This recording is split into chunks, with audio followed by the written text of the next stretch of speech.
வாங்க ஃப்ரெண்ட்ஸ், இன்றைக்கி பார்த்தீங்கன்னா வெயிலுக்கு இதமான கம்பங்கூழு நேற்றே மாவை புளிக்க வச்சு நான் ரெடி பண்ணி வச்சுருக்கேன்.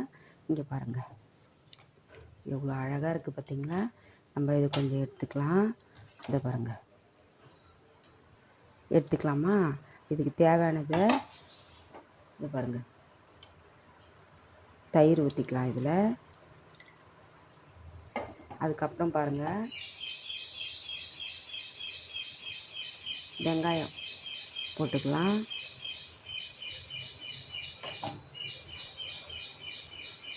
மாங்காய் போட்டுக்கலாம். இதுக்கு தேவையான உப்பு போட்டுக்கலாம் ஃப்ரெண்ட்ஸ்.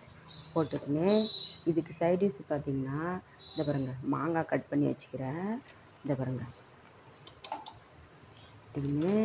இதில் கொஞ்சமாக உப்பு போட்டு இந்த பாருங்க, இந்த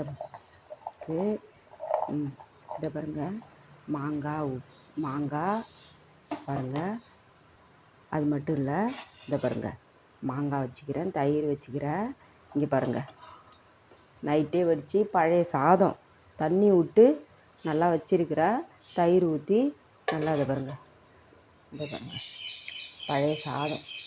எவ்வளோ சாதம் எந்த சாப்பாடாக இருந்தாலும் உடனே சாப்பிட்லாம். அந்த பழைய சாதம் மட்டும் நைட்டு ரெடி பண்ணி வச்சா மட்டும்தான் சாப்பிட்லாம். இந்த வெயிலுக்கு இதுதான் உடம்புக்கு ரொம்ப நல்லது.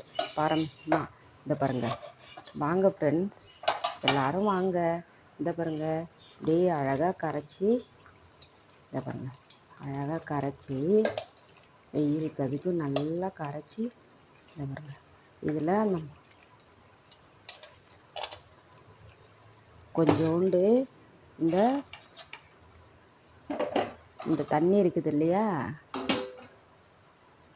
இதை கொஞ்சமாக நம்ம இப்படி ஊற்றிக்கலாம். பழைய தண்ணி, பழைய சாதத்தோட தண்ணி ஊற்றி நம்ம இதை ரெடி பண்ணிக்கலாம். பாருங்கள்,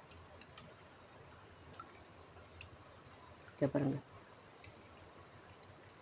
அப்படியே தேன் மாதிரி இருக்கும். இதுக்கு நீங்கள் எதுவுமே தேவையில்லை. இந்த மாங்காய் எதுவுமே தேவையில்லை. அப்படியே நீங்கள் நல்லா குளிர்ச்சி, உடம்புக்கு நல்ல ஒரு எனர்ஜியாக இருக்கும். இந்த பாருங்கள்,